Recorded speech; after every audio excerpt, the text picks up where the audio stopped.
la bienvenida al ciclo de charlas de Alternativa Profesional Lista Verde. Un ciclo de charlas que comenzó en realidad en toda la pandemia. Venimos trabajando desde las últimas elecciones de la facultad y del consejo, así que nunca paró, pero bueno, se intensificó bastante en la pandemia. En esos momentos que nos teníamos que encontrar, que la única forma de encontrarnos era por este medio, se intensificó. Así que bueno, como siempre, darles un grato saludo, comentarles que queremos pelear hoy en esta ocasión por una ley de honorarios mínimos, ¿no? Ahora nos va a hablar Eric Rosenberg, que es contador y abogado, el colega que nos va a comentar un poquito sobre esta ley. Además, como le dije recién, esto es en el marco del ciclo de charlas de la Lista Verde Alternativa Profesional, que estamos en la Facultad de Ciencias Económicas de la UBA y en el Consejo Profesional de CABA. Además, recordarles que hay tiempo hasta este jueves para empadronarse los graduados de la facultad que no se pudieron empadronar aún. Invitarlos a participar de todas las actividades. Esto es un lugar abierto, que está bueno que traigan proyectos, ideas. Es el lugar para los profesionales, para que podamos seguir estando vinculados a la facultad y al consejo profesional, poder pelear por nuestra profesión. Bueno, no molesto más con la introducción y le doy la palabra a Eric Rosenberg. Cuando quieras, yo sé que hay algo para compartir, así que seguramente ahí lo estás haciendo. Bueno, buenas tardes a todos. Antes que nada, muchas gracias, Javi, por la presentación. Muchas gracias a Lista Verde Alternativa Profesional por convocarme para compartir estas modestas ideas con todos ustedes.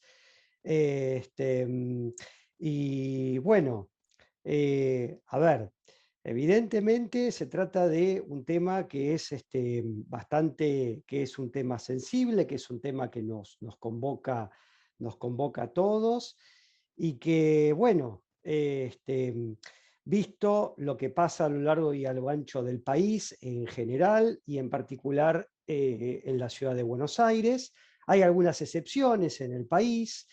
Pero bueno, la regla general es que nosotros desde el año 1991 tenemos la profesión completamente desregulada, y eso quiere decir que está supeditada al libre juego de la oferta y la demanda. Lo que pasa es que muchas veces los demandantes de los servicios profesionales no tienen el mismo poder de negociación que nosotros los humildes oferentes, ¿no? Entonces, bueno, por eso nosotros en Lista Verde, más allá de esta charla, donde justamente vamos a hacer un abordaje diagnóstico, un abordaje conceptual, un abordaje para señalar la situación, el desarrollo de cómo llegamos hasta acá y cuáles son las propuestas que tenemos.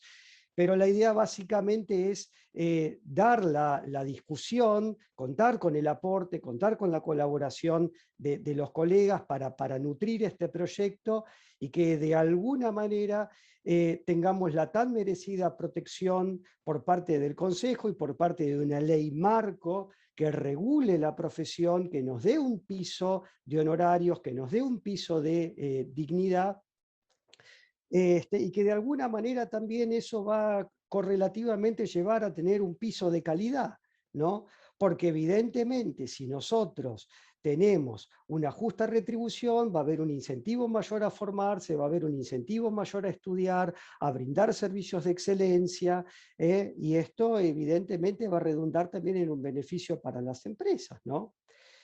Para la actividad privada, también para el sector público, ¿por qué no decirlo? Así que bueno, el concepto es dar un diagnóstico, pero invitarlos a que colaboren, a que viertan sus ideas, sus sugerencias, para que juntos podamos elaborar este proyecto y lo llevemos ante la legislatura. Como bien hay dos jurisdicciones que tienen esta ley de honorarios. Una es la provincia de Buenos Aires, que tiene la vieja ley 10.620, y hay una provincia que incorporó esta protección, este mínimo baremo legal, hace relativamente poco tiempo, que es la provincia de Misiones, que tiene la ley 161 de honorarios profesionales. Bueno, yo les voy a compartir un PowerPoint y ustedes me van a decir en principio a ver si lo ven. a ver. Share.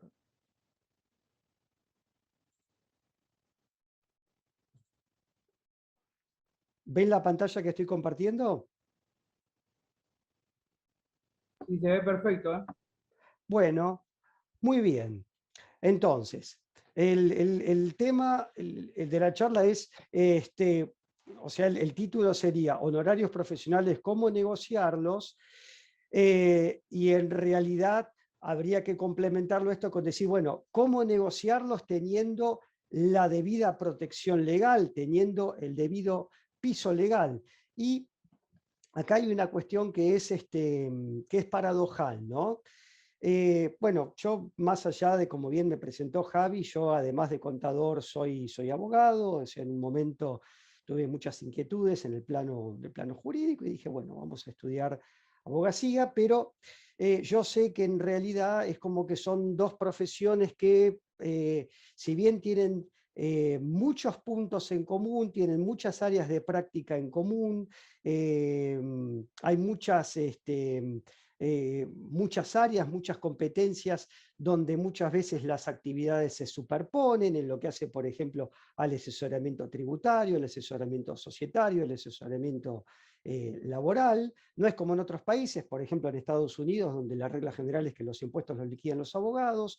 Acá los impuestos se trata de leyes, el derecho al trabajo es una rama del derecho, el derecho societario es una rama del derecho, pero muchas veces esto históricamente hizo la incumbencia de los contadores, ¿no?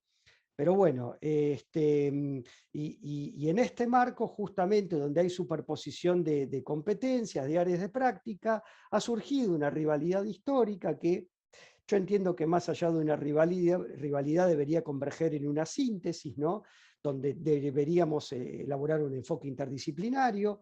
Y fíjense lo paradojal de esto, que más allá de esa histórica rivalidad, el único, en el ámbito por lo pronto de la ciudad de Buenos Aires, el único ámbito de protección legal que tenemos es precisamente cuando actuamos como auxiliares de la justicia, porque hay una ley, que es la ley 27.423, que regula los honorarios profesionales de los abogados y también regula los honorarios profesionales de los auxiliares de la justicia, que son los peritos, que, por ejemplo, aplica para los colegas contadores que se desempeñan en el ámbito judicial como auxiliares de la justicia. Y ahí sí, hay toda una serie de requisitos, hay toda una serie de pisos legales que inclusive los jueces tienen que aplicar en función de la labor que han desarrollado los profesionales. Y no solamente eso, no solamente tenemos una protección en lo que hace a los mínimos legales en el ámbito judicial, sino que, por ejemplo, la sentencia que regula los honorarios es un título ejecutivo. O sea que nosotros directamente con esa sentencia podemos iniciar un proceso de ejecución de sentencia donde tenemos un cobro rápido y expedito, donde directamente se puede trabar embargo para hacernos de nuestros emolumentos. Bueno, y además hay un tema no menor: los auxiliares de la justicia en el ámbito judicial, valga la redundancia, en el trato que hay que dispensarles, se equiparan a los magistrados. Bueno, fíjense, todo esto surge de una ley que fue originalmente pensada y elaborada por los abogados para proteger, para tener un mínimo en lo que hace a sus honorarios, pero bueno, paradojalmente es esta la ley donde, en ese ámbito donde nosotros tenemos protección legal.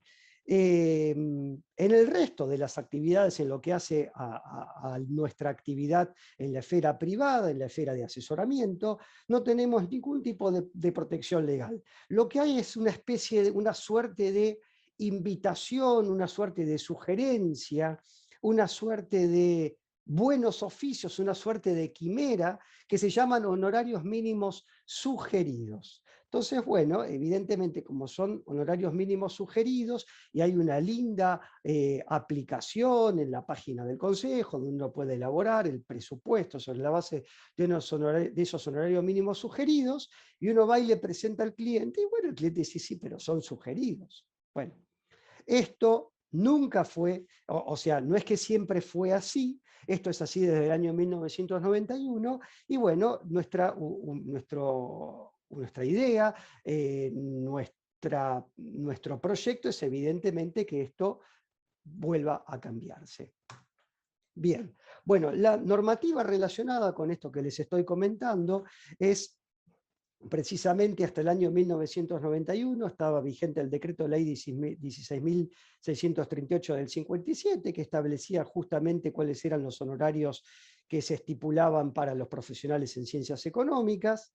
Como les adelanté, desde el año 91 se dictó el decreto 2284 de desregulación económica, que de alguna manera, bueno, fue ratificado por la ley 24307, pero este fue un decreto que vino a desregular montones de actividades, porque bueno, en ese momento se consideraba que el exceso de regulaciones de alguna manera es como que atrasaba las oportunidades del país, que no nos hacía competitivos, que generaba atrasos, que generaba rigideces, que nos teníamos que insertar en el mundo, y bueno, todo eso que los que ya peinan algunas canas y no tanto, evidentemente toda esta cuestión la deben conocer bastante bien.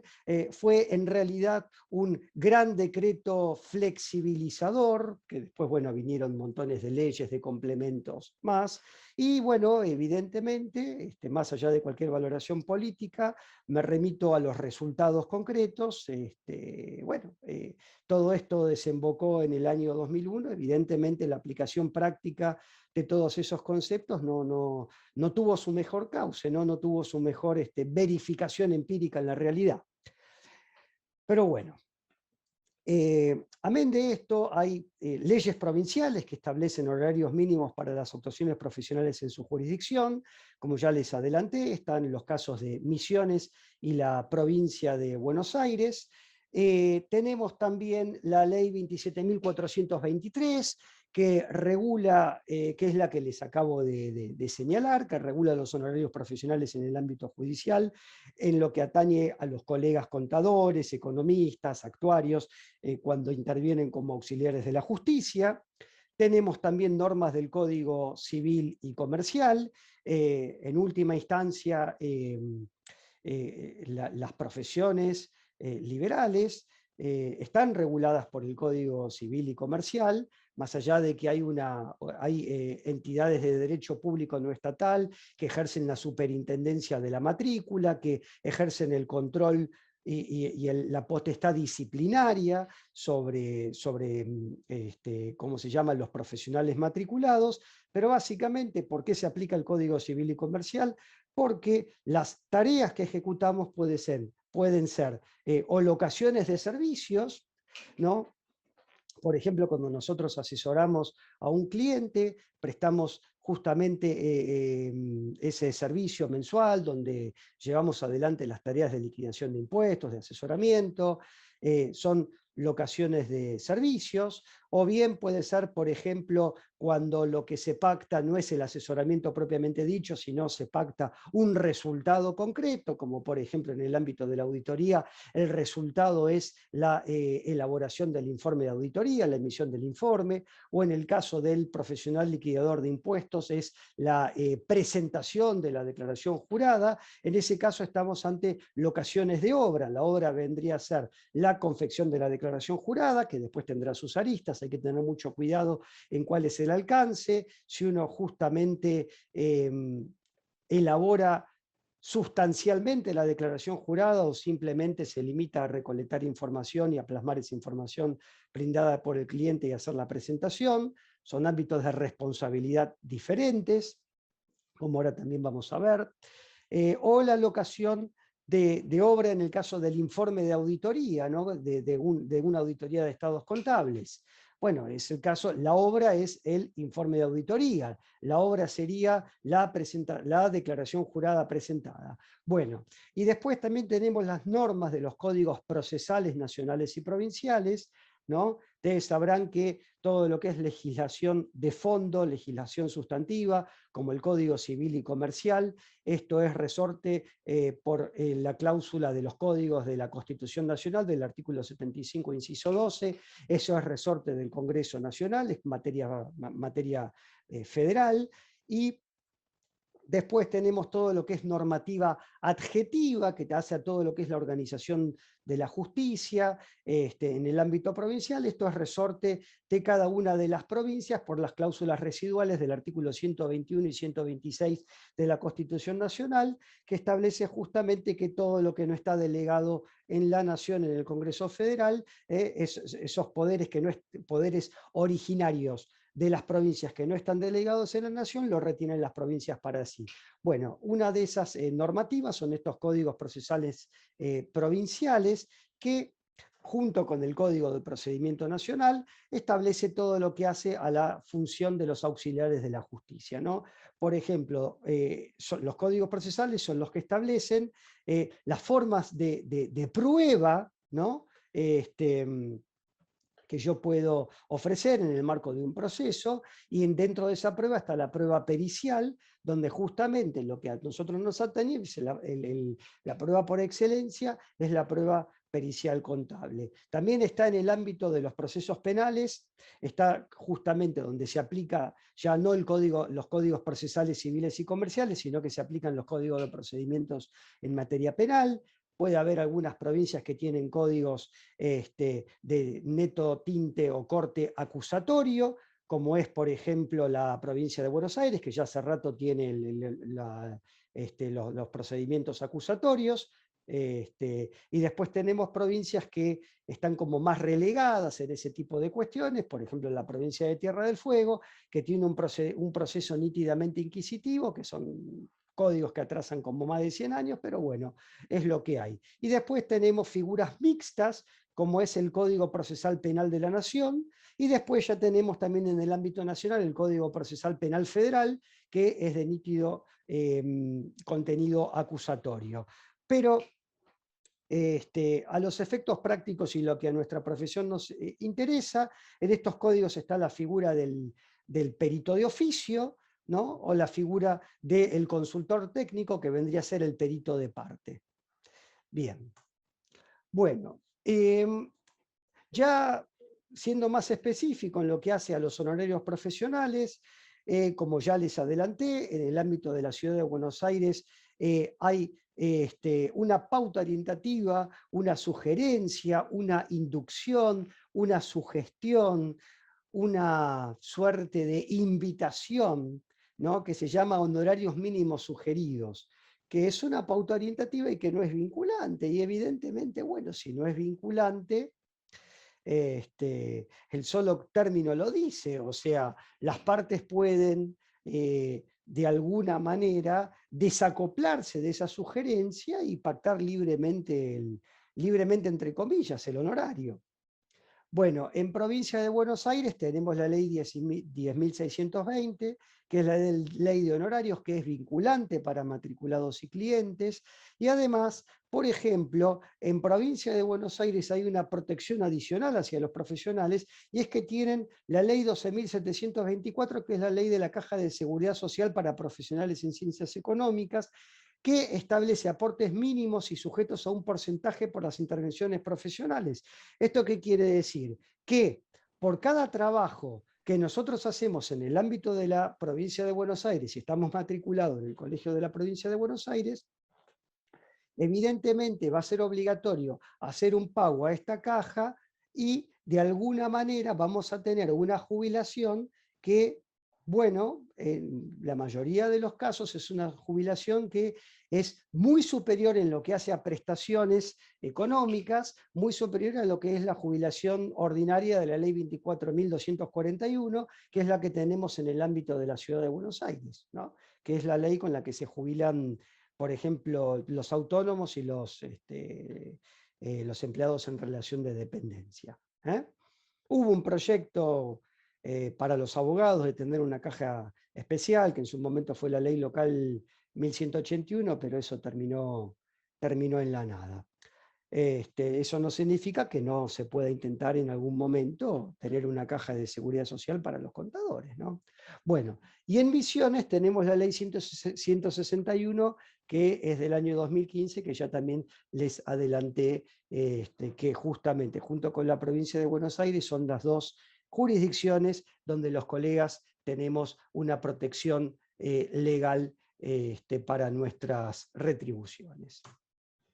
Bueno, el contexto actual en la ciudad de Buenos Aires, evidentemente me imagino que lo que les voy a comentar no les es ajeno, pero no por eso, no porque algo esté mal, no porque algo sea delicado, debemos dejar de señalarlo, porque lo peor que puede pasar es que nos acostumbremos y que cada vez evidentemente esto siga avanzando y avance la pauperización, avance la precarización. Me parece que son todas cuestiones que las tenemos que señalar, que tienen que ser motivo de alarma, que tienen que ser motivo de reacción por parte nuestra y decir, bueno, evidentemente en esta dirección no queremos ir, ¿no? El contexto, tenemos un incremento de la complejidad de las tareas producto de las sucesivas emergencias económicas, ni hablar el tema de la pandemia. Ustedes tendrán presente lo que fue todo el tema de la tramitación de los ATP, de la tramitación de los créditos para monotributistas, de la complejidad en materia laboral y previsional producto del ATP, los, ¿cómo se llama? De si había convenios que preveían justamente el tema de la suspensión con goce de haberes, sin goce de haberes. Realmente fue muy complejo. Conozco muchos colegas que durante la pandemia han abandonado la profesión. Han directamente abandonado la profesión. No han podido soportar la demanda, no han podido soportar el contexto, la exigencia en la que se trabajó. O sea, los organismos nacionales, provinciales, inclusive municipales, vomitando leyes de emergencia todos los días. Y obviamente los destinatarios eran empresas que decían, bueno, si yo estoy teniendo el ATP, me están pagando el ATP y vos me querés cobrar todas estas cosas que estás haciendo, bueno, sí, obviamente. O sea, evidentemente toda esta gestión, todo esto que vos dentro de tu situación precaria, dentro de tu situación crítica, vos de alguna manera estás saliendo a flote producto de la asistencia que tenés por parte nuestra. Bueno. Otro tema que viene de antes de la pandemia es la complejidad producto del ajuste por inflación contable desde el año 2018 y la generalización del ajuste por inflación impositivo, con la ley 27430, que si es un tercio, que si es un sexto, que si ahora producto de que no salió la ley de presupuesto, que ahora el 2021 se va a poder computar el ajuste por inflación completo. Es un cálculo, bueno, muchas horas de trabajo, muchas horas hombre, requiere una altísima calificación profesional, el tema de la elaboración del ajuste por inflación contable, también conocer las discrepancias entre el contable y el impositivo, requiere capacitación permanente, el ensanchamiento de las áreas de incumbencia, el área tributaria, el área laboral, societaria, contable, administrativa. Otro tema también que es realmente muy complejo, es la cuestión de la competencia desleal por la proliferación de idóneos. O sea, no es requisito ser contador público recibido y matriculado para liquidar impuestos. No tenemos ninguna protección en contra de la competencia desleal en ese plano, ¿no? Y evidentemente hay muchos liquidadores de impuestos, gente que trabajó en relación de dependencia en estudios, idóneos, administrativos, gente que hizo cursos, y esto, bueno, genera una competencia desleal, genera una jerarquización de la profesión, genera una presión de los honorarios a la baja, porque está siempre la cuestión, bueno, no, está bien, pero hay uno.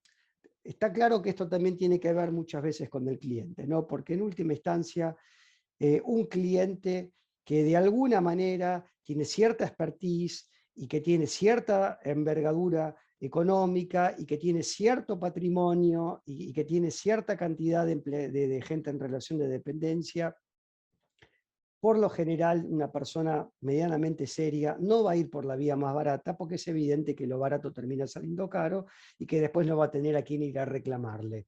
Pero bueno, pero como contexto y diagnóstico general, por ejemplo, o sea, una cosa es un profesional que tiene 25, 30 años de ejercicio, que tiene cierta expertise, y otra cosa es, por ejemplo, los nobles profesionales, los jóvenes profesionales que salen al mercado y que, bueno, evidentemente tienen que encontrarse para poder ubicarse y para poder hacer pie, tienen que luchar contra todo este tipo de cuestiones, ¿no?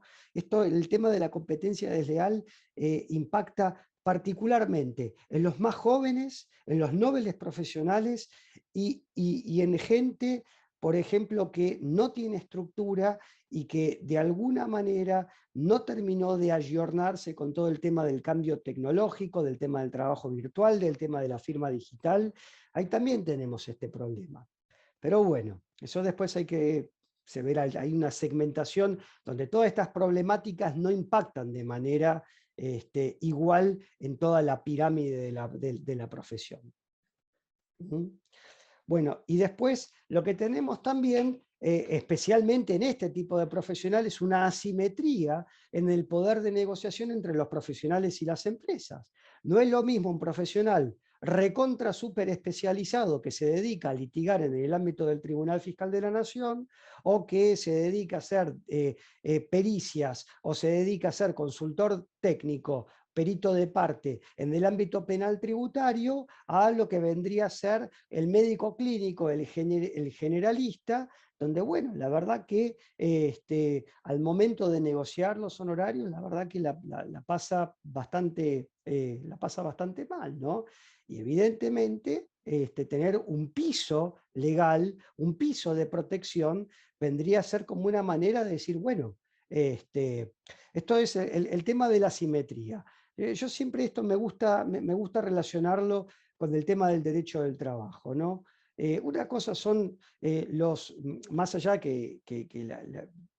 o sea, todo empleado en relación de dependencia tiene la protección de la ley de contrato de trabajo como piso, pero por ejemplo los que están fuera de convenio por lo general son los cargos directivos, porque se parte de la base de que tienen mayor poder de negociación, no están en una simetría tan notoria en relación al directorio de la empresa o en relación a los accionistas. Ahora, un administrativo raso, evidentemente necesita la protección del convenio colectivo, ¿no? Necesita tener ese piso que se llama orden público laboral. ¿Por qué? Porque el orden público laboral parte de la base de que justamente en esa relación entre los accionistas o entre las empresas y los empleados no hay una relación de igualdad. Si la relación fuese de igualdad estaría regida por el Código Civil y no estaría regida por la ley de contrato de trabajo, ¿no? Antes de la ley de contrato de trabajo, las prestaciones laborales estaban regidas por el Código Civil. Esa vendría a ser la panacea de los liberales a ultranza, que desaparezca el derecho del trabajo, que esté todo regido por el derecho civil. Bueno, evidentemente es una situación donde el pez grande se come al pez chico, ¿no? El Código Civil parte justamente de la libre contratación de las partes. Y hay que ver el grado de libertad que tiene cada una de las partes contratantes, la autonomía de la voluntad, ¿no? Habría que ver si no, justamente, si la voluntad de una persona, de un noble profesional, frente a qué capacidad de negociación tiene cuando lo van a contratar en una empresa. Si esa voluntad no está viciada, si no requiere un piso de protección legal.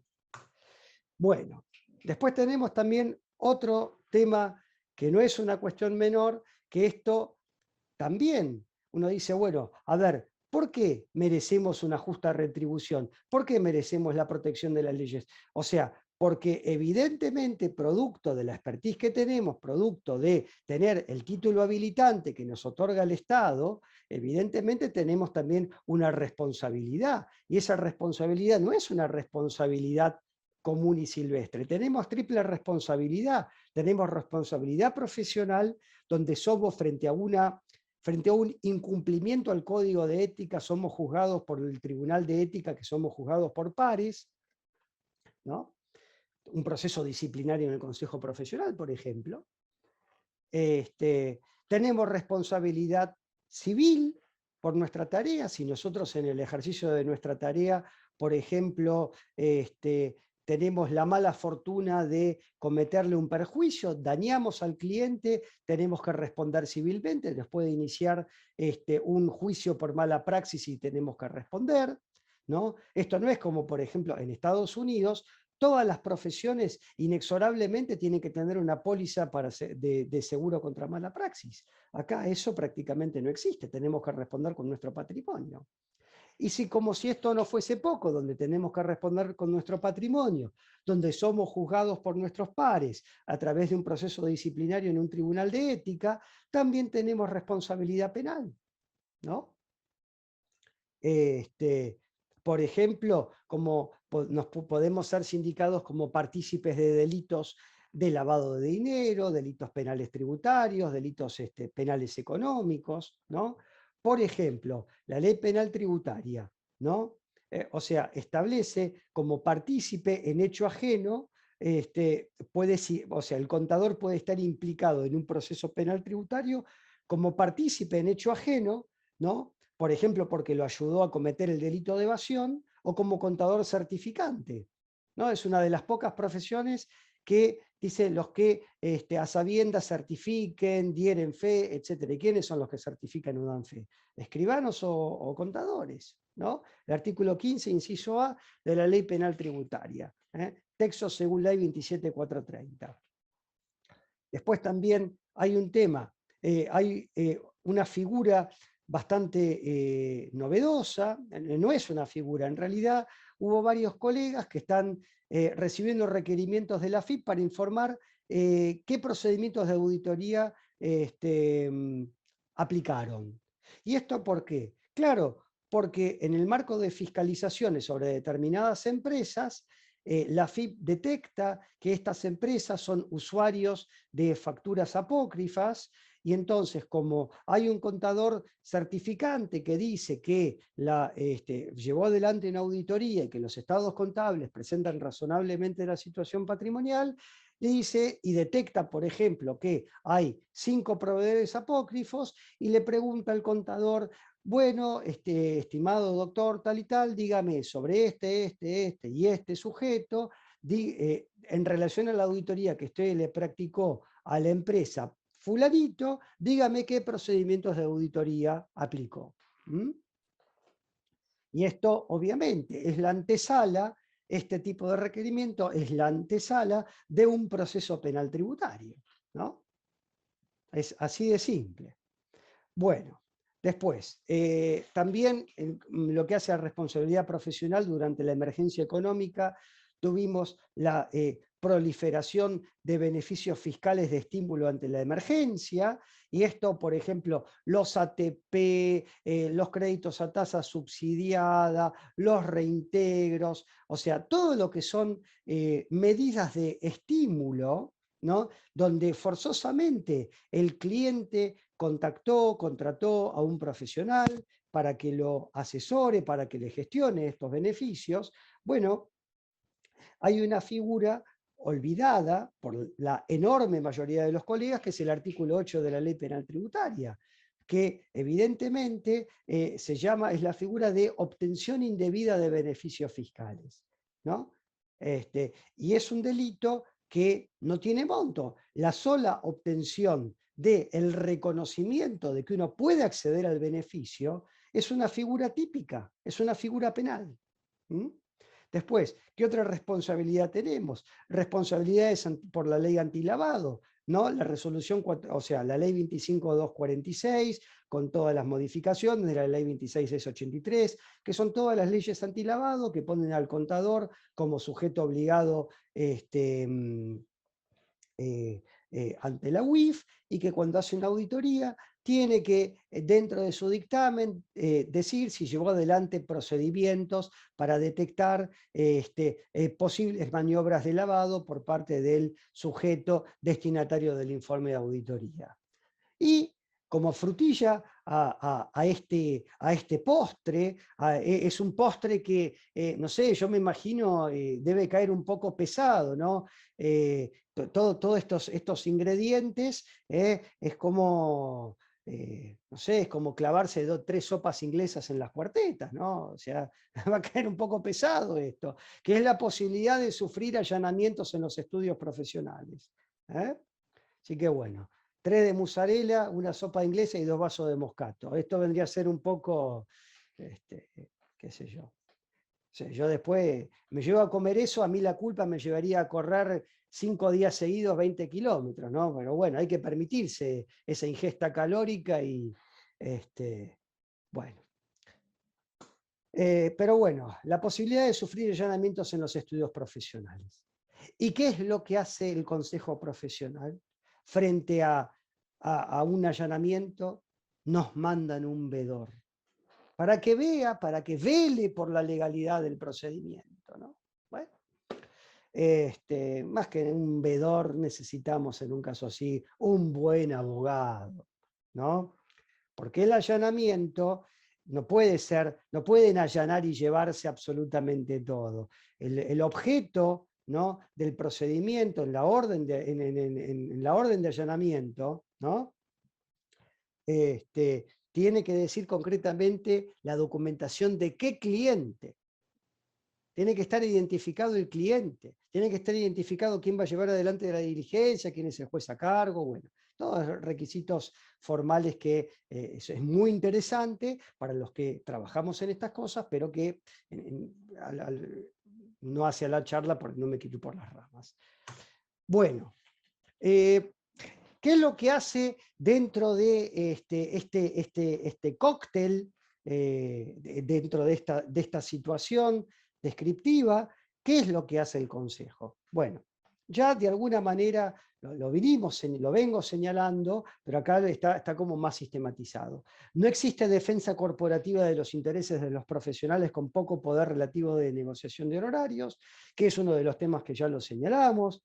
Muchachos, pónganos un piso, ¿no? Es el consejo más grande del país, con 70.000 matriculados. La protección jurídica, como ya lo vengo señalando reiteradas veces, la tenemos de la ley 27423, no de una ley del ejercicio profesional en el ámbito privado, sino solamente en el ámbito judicial. El Consejo considera la magnitud económica exteriorizada en los documentos que se legalizan, ¿no? Por ejemplo, cuando uno paga el arancel de la legalización, está atado a la magnitud de la empresa, al activo de la empresa, del documento que se certifica, ¿no? En el caso del informe de auditoría, en el caso de las certificaciones de ingresos, a mayor envergadura, mayor es la tasa de actuación que se está cobrando. ¿Mm? Entonces, si gran cantidad de firmas poseen el domicilio legal en el ámbito de la Ciudad de Buenos Aires, entonces los recursos que tienen, o sea, a ver, nosotros no cobramos sobre la magnitud económica del trabajo que estamos haciendo. No tenemos la protección legal. El Consejo, por resoluciones, ¿no?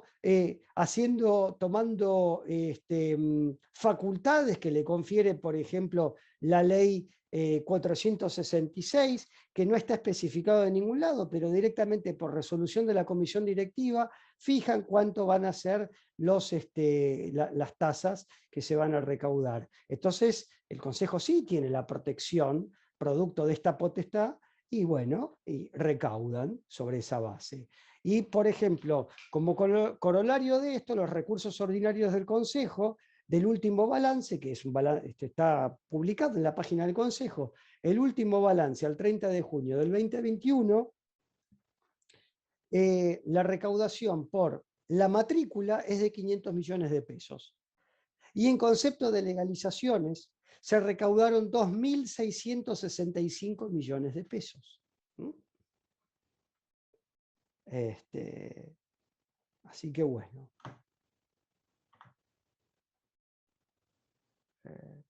Perdón. Bueno, entonces, con respecto a algunos tips para negociar los honorarios, ¿no? Nunca pactar all inclusive, nunca.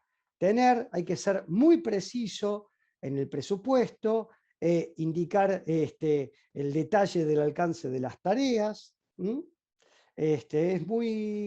Pactar all inclusive es el peor negocio que uno puede hacer. Eso siempre es lo que va a esperar el cliente, pero uno primero tiene que decir, tiene que elaborar un presupuesto, cuáles son las áreas de práctica, qué es lo que uno va a hacer concretamente, cuál va a ser la magnitud, pedir previamente un balance para ver la magnitud de la empresa, pedir la nómina salarial para ver cuántos empleados en relación de dependencia tiene, pedirlo el libro de compras y de ventas para ver de cuántos comprobantes aproximadamente se está hablando, cuántas cuentas bancarias maneja la empresa, para ver, por ejemplo, cuáles van a ser los procedimientos de auditoría que se van a aplicar. Todo esto es realmente fundamental.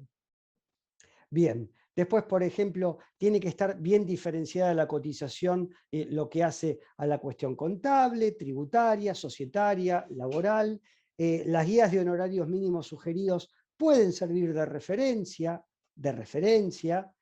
y son un piso, porque hay tareas de muchísima complejidad. Por ejemplo, si uno aplica esa tabla para una declaración jurada de ganancias de complejidad alta, no es lo mismo que uno considere complejidad alta porque tiene alquileres, alguna que otra renta financiera básica, honorarios en relación de dependencia y alguna actividad de tercera categoría.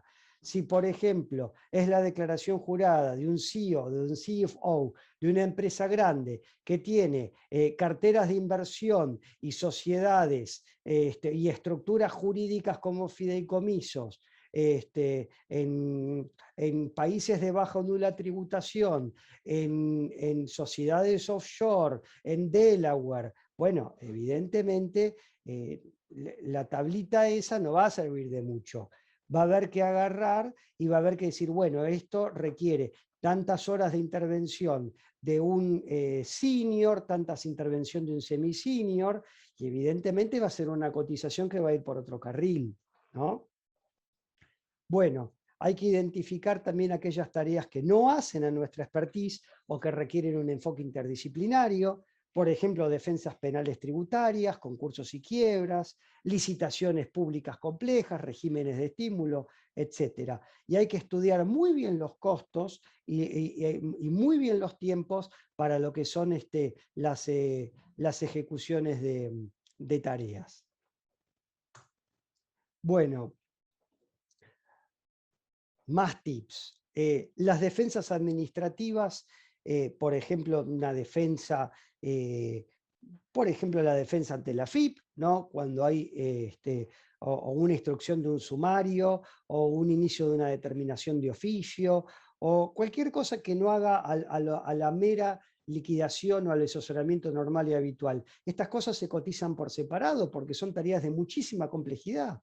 O sea, y en la defensa administrativa, si por ejemplo algún colega contador se aboca a defender un sumario por una infracción o un sumario por una inspección donde no convalidó el ajuste y se inicia un procedimiento de determinación de oficio y articula la defensa, es muy importante que tenga una buena conceptualización, una buena versación sobre la materia jurídica.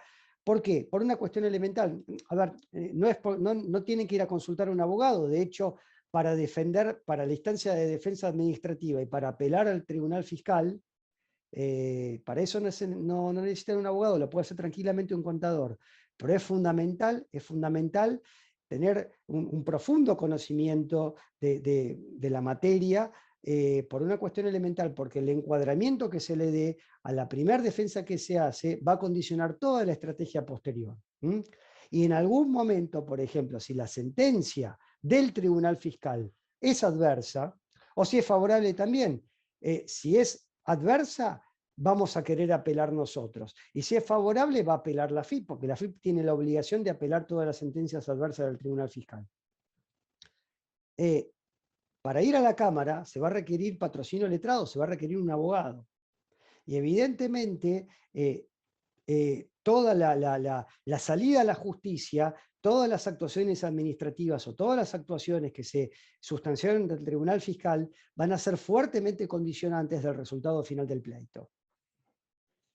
Después, por ejemplo, es muy importante tener una red consolidada para derivar o para recibir derivaciones, hay que especializarse, hay que constituir un equipo de especialistas, esto nos da fortaleza, esto nos hace sentir seguros, esto nos hace sentir acompañados, tener realmente un equipo interdisciplinario para abordar todo este tipo de cuestiones, para poder brindar un servicio de excelencia, gente altamente capacitada, gente profesional, ¿no? Y también, esto también es un punto.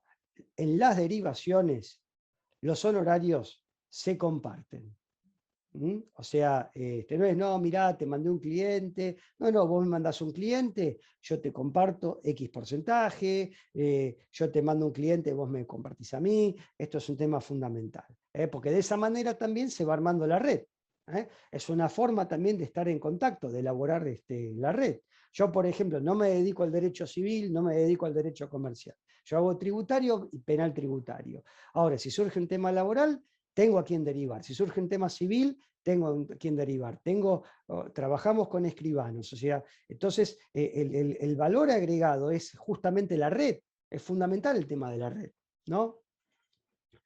Y el tema del crecimiento de las incumbencias, uno puede ahogarse en un vaso de agua y decir, uy, qué garrón, o si uno esto lo enfoca justamente bien a través de una red, como les vengo señalando, es un tema que bien enfocado es una extraordinaria oportunidad.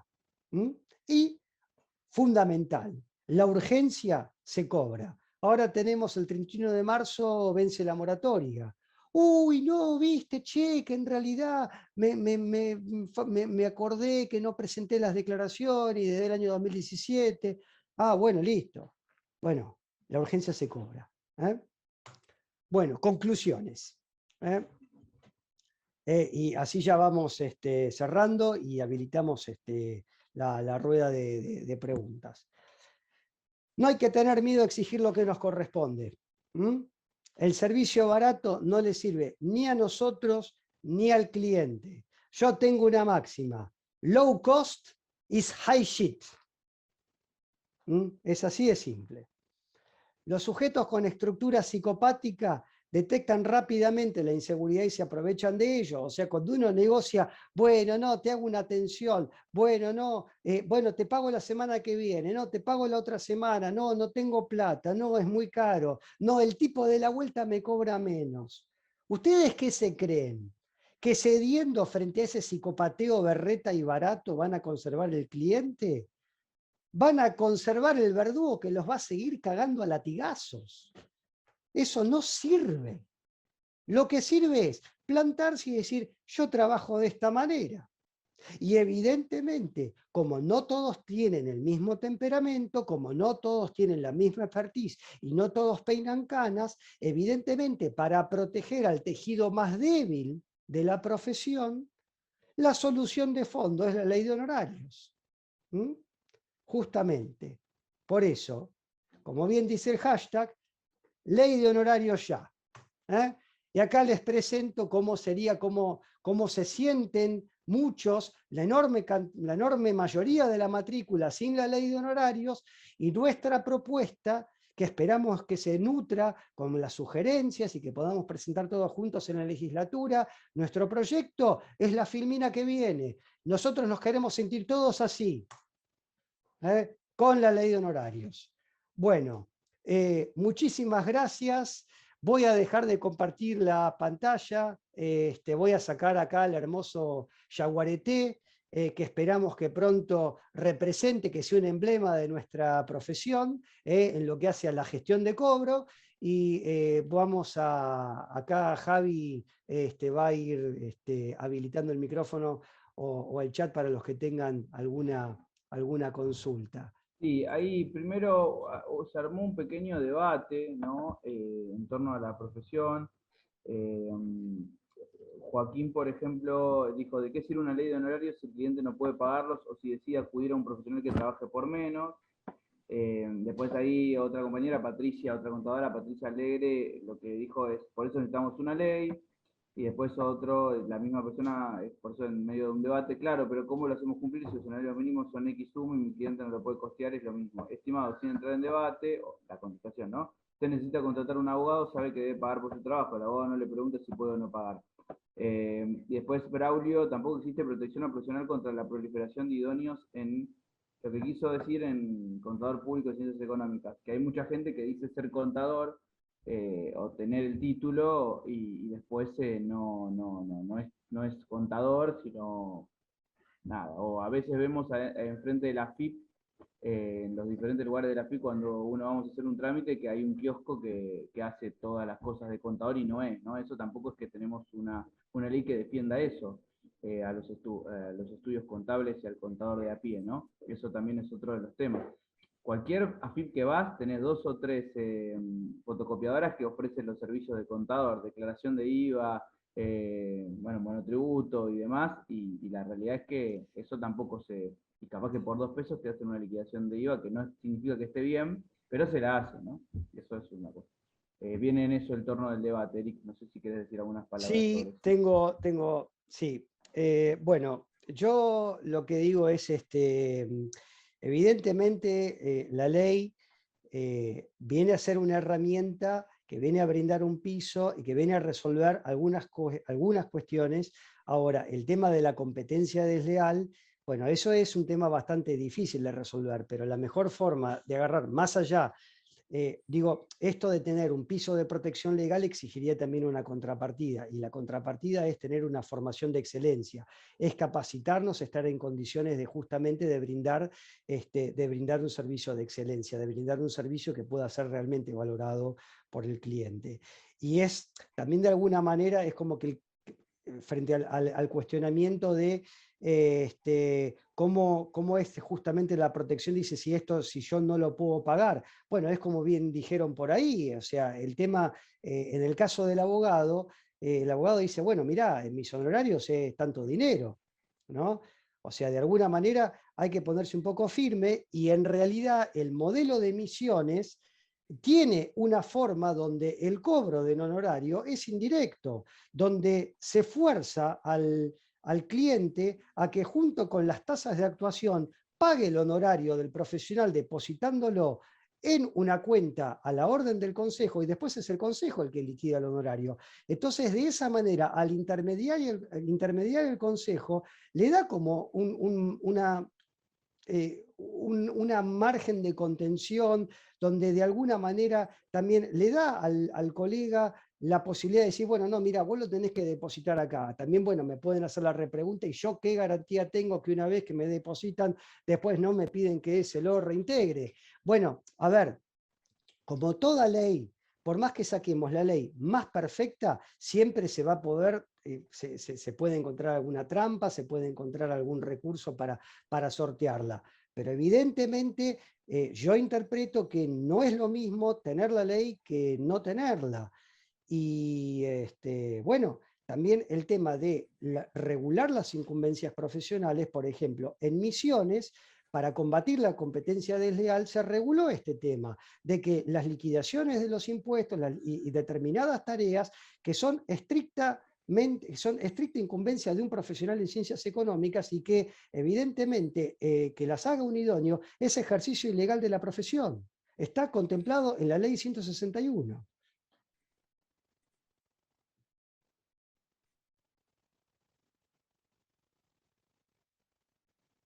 Ahí justo se me había tildado el botón. Bueno, bien, eso era de las preguntas más recurrentes y bueno, obviamente como dice la consigna, la verdad que la charla fue muy buena, no sé si hay algún colega que quiere decir algo más, pero la realidad que el debate es en torno a eso y la ley que se necesita una ley de honorarios mínimos para poder regular un poco. Y la verdad que, como vos decís, siempre va a existir estas cosas y debería haber algo que lo regule. Pero bueno, es en torno a eso, Eric. No sé si algún colega quiere decir algo. Vicente, que tiene estudios, Raúl, alguno.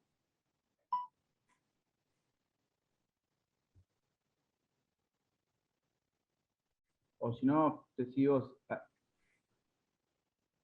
Acá lo que dice, estoy de acuerdo, pero no debería protegernos el Consejo Profesional de Ciencias Económicas si denunciarlos ante el mismo que un idóneo, pregunta Braulio. Yo creo que sí, pero si no ¿Con qué es un idóneo. perdón, con qué Sí. fundamento legal? ¿Con qué fundamento legal? ¿Dónde está prohibido que, por ejemplo, venga, no sé, mi vecino que trabaja en una panadería y se ponga a liquidar impuestos? No hay ninguna ley que lo proscriba.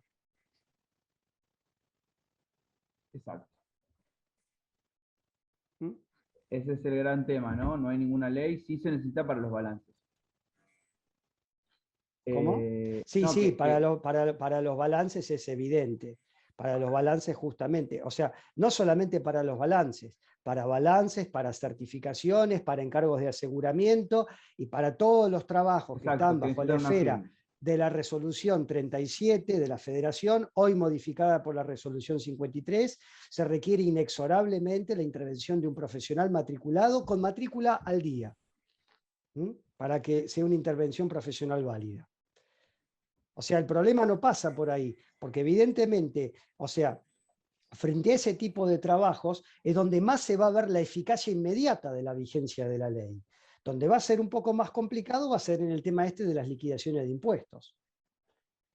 Pero donde tenga intervención, donde tenga que pasar la actuación profesional por el Consejo, ahí es donde se va a ver la mejora en forma inmediata, y más si se establece alguna forma de procedimiento de cobro indirecto, donde el cliente, en lugar de pagarnos directamente a nosotros, donde paga la tasa de actuación y donde tiene que depositar el honorario debidamente tabulado, tiene que hacer el depósito en una cuenta del Consejo.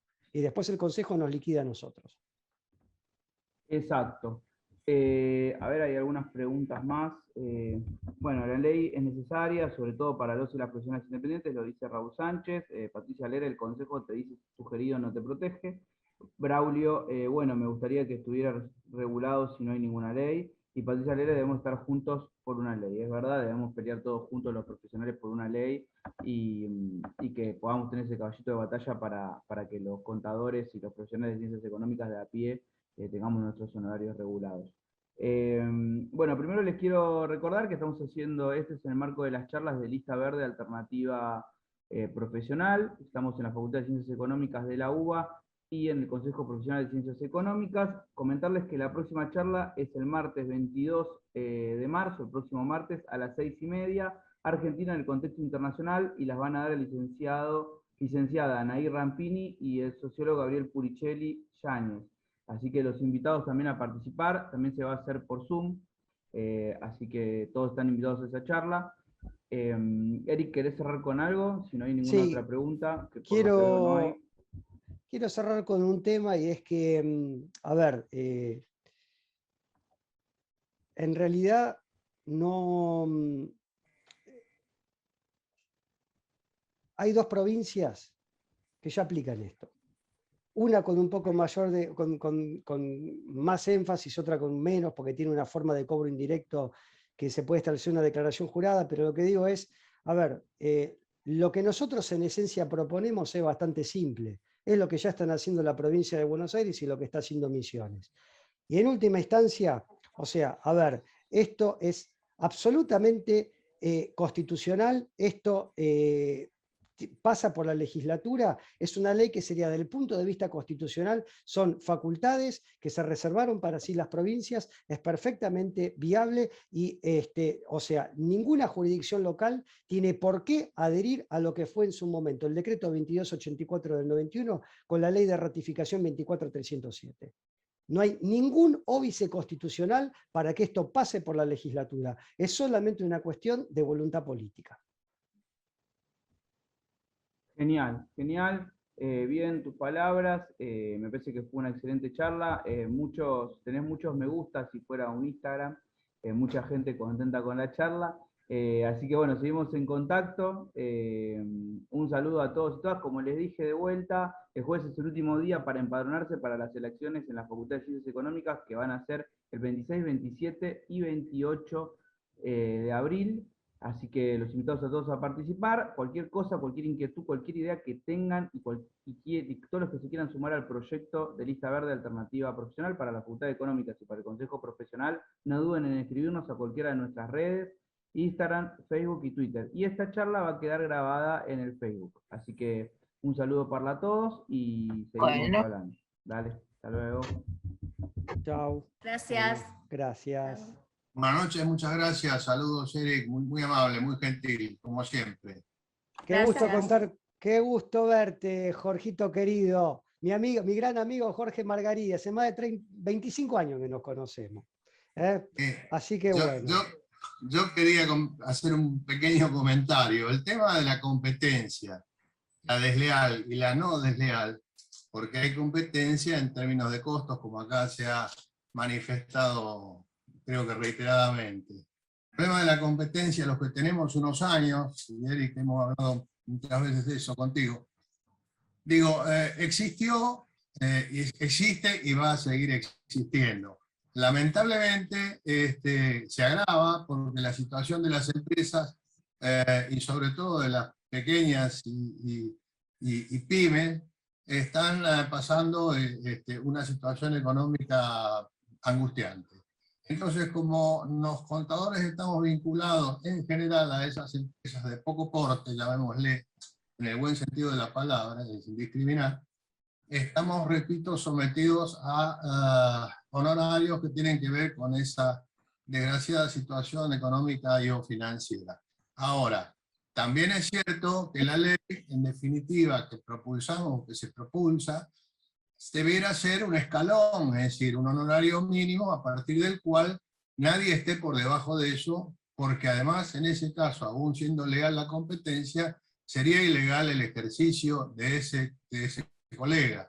Por tanto, ese umbral, digamos, que traería la ley estableciendo determinados honorarios para determinadas tareas, pondría en igualdad de condiciones, por lo menos en lo básico, a nuestras profesiones. De todos modos, siempre va a existir quien no respete ese umbral, llamémosle de ese modo, y bueno, ahí también habrá que apelar a la denuncia en los tribunales de ética de los consejos, porque los tribunales de ética de los consejos, entre otras cosas, también tienen la obligación de actuar en caso que, repito, no se respete el umbral mínimo de honorarios, y ahí se produzca una competencia leal, pero también en forma ilegal. En cuanto a los idóneos, por lo menos, repito, los que tenemos unos cuantos años, sabemos que cada vez hay menos, aunque no lo parezca. ¿Por qué lo digo? Porque la complejidad de la normativa que hemos venido conociendo, repito, los que tenemos unos cuantos años, los ha ido sacando de competencia. Excepto por ahí en algunos impuestos provinciales, como ingresos brutos, que bueno, que aprender a manejar, digamos, los aplicativos le da alguna posibilidad. Pero eso es solamente a los fines liquidatorios, porque cuando la cuestión se empieza a complejizar por una fiscalización, o porque está mal liquidado, o mal encuadrado, o mal tipificada las alícuotas y demás, evidentemente los idóneos pasan a ser poco confiables en términos de asesoramiento. Claro, hasta que el cliente no lo ve, evidentemente no se da cuenta. Sin perjuicio de eso, es rápido que el cliente se dé cuenta, porque los fiscos están muy encima de los contribuyentes por razones de recaudación.